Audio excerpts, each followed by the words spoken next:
Hi guys, आज हम पढ़ेंगे एनसीईआरटी क्लास 7th का ईवीएस बुक का एनवायरनमेंट चैप्टर 1। आइए हम स्टार्ट करते हैं। मैं हूँ रणवीर शर्मा और हम पढ़ेंगे चैप्टर 1 एनवायरनमेंट आपकी बुक का। After the long vacation when Ravi started going to school again he notice that the only playground next to his school was dug up. जब रवि बहुत लंबे वेकेशन के बाद यानी बहुत लंबी छुट्टियों के बाद अपने स्कूल वापस जाने के लिए निकला तो उसने देखा कि जहाँ पे वो खेलता था वो प्लेग्राउंड था जहाँ पे उसे खोद दिया गया है, पूरा उसमें बनाया जा रहा है, कंस्ट्रक्शन हो रहा है। People said that a huge building with many flats will be constructed there. कुछ लोगों ने कहा कि है ना यहाँ पे बहुत बड़ी बिल्डिंग बनेगी, फ्लैट्स बनेंगे। Ravi was almost in tears when he realised that the big playground with its soft grass marigolds and butterflies is gone for ever.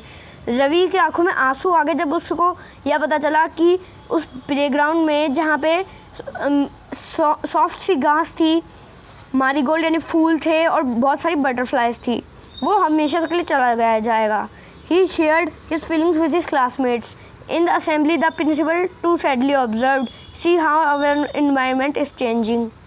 Ravi ने यह बात अपने क्लासमेट्स को बताई। In the assembly the principal too sadly observed he see how our environment is changing. Assembly में यानी कि जो प्रार्थना होती है उसमें भी प्रिंसिपल ने देखा सबको कि हमारा एनवायरनमेंट भी कितना जल्दी जल्दी बदल रहा है। In the class we asked this teacher what is environment. Whatever you see in your surrounding said the teacher. Ravi ने पूछा कि एनवायरनमेंट क्या होता है तो टीचर ने कहा तुम अपने आसपास क्या देखते हो। Ravi thought aloud that means the school dining table, chair in the classroom, even that open field, the road, the garbage, my friends, all are parts of our environment। Ravi ने कहा कि यानी कि जो स्कूल की बिल्डिंग है, टेबल है, chair है, क्लासरूम है, जो खुला मैदान है, रोड है, कचरा है, मेरे दोस्त है और ये सब environment है। Yes said the teacher, but wait, some objects are created by nature, for example mountains, rivers, trees, animals, etc।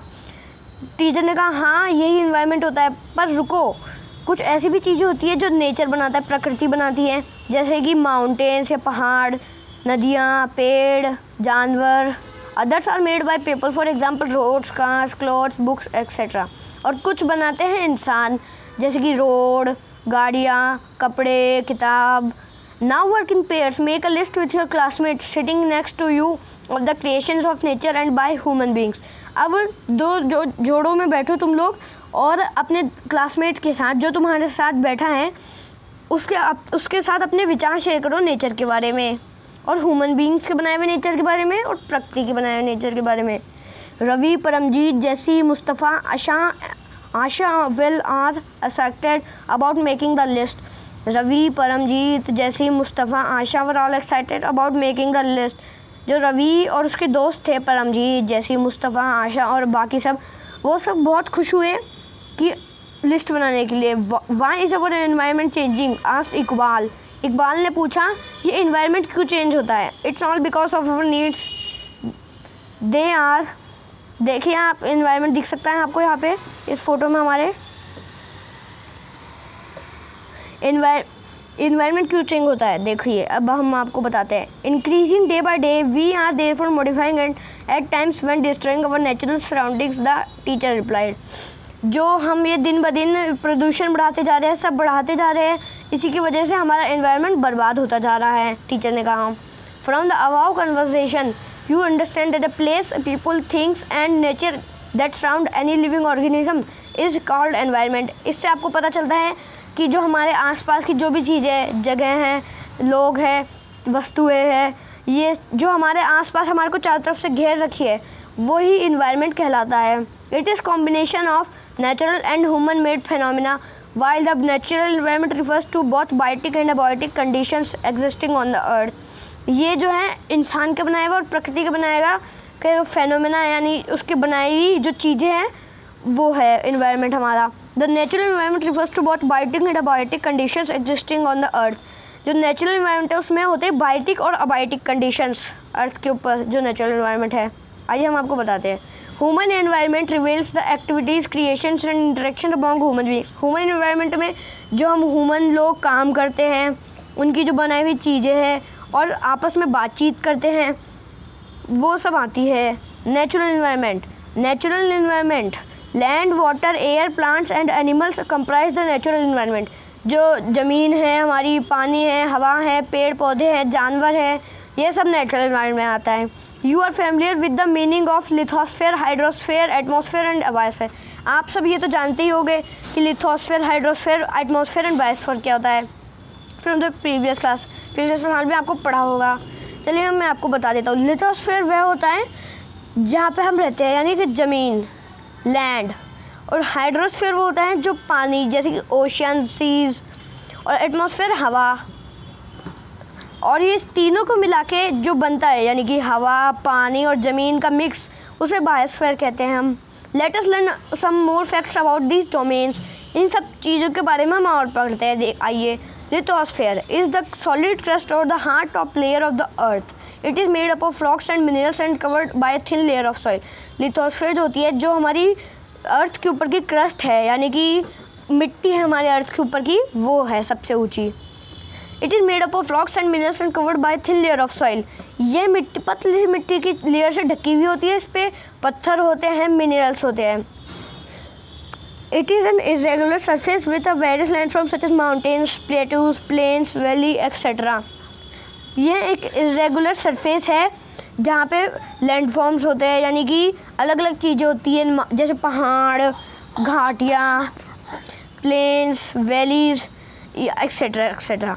Landforms are found over the continents and also on the ocean floors. Lithosphere is the domain.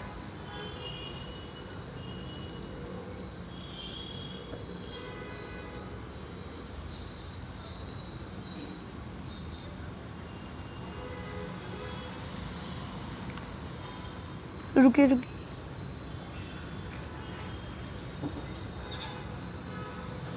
Sorry हमारे से थोड़ी गलती हो गई, हमने अलग पढ़ा दिया आपको। हम वहीं से वापस शुरू करते हैं। आ जाइए। हम कहाँ थे? यहाँ पे।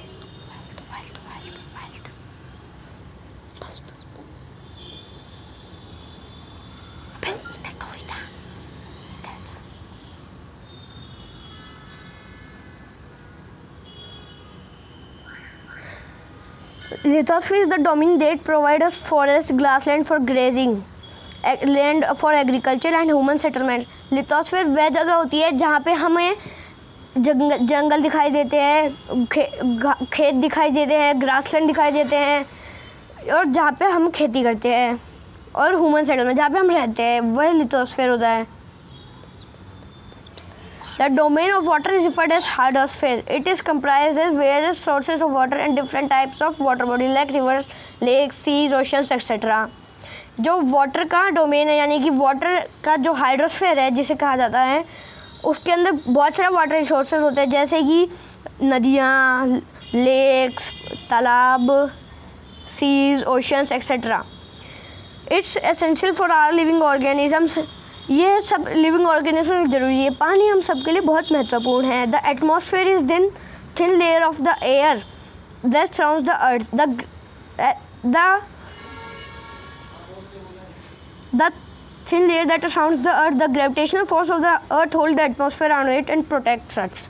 द एटमॉस्फेयर होता है जो एक पतली सी लेयर होती है हवा की, जो हमारे अर्थ के ऊपर खड़ी होती है। मान लीजिए ये हमें बचाती हैं सूरज की हार्मफुल किरणें, यानी कि घातक किरणों से हमें बचाती है। आगे का हम आपको सेकंड पार्ट में पढ़ाएंगे। धन्यवाद।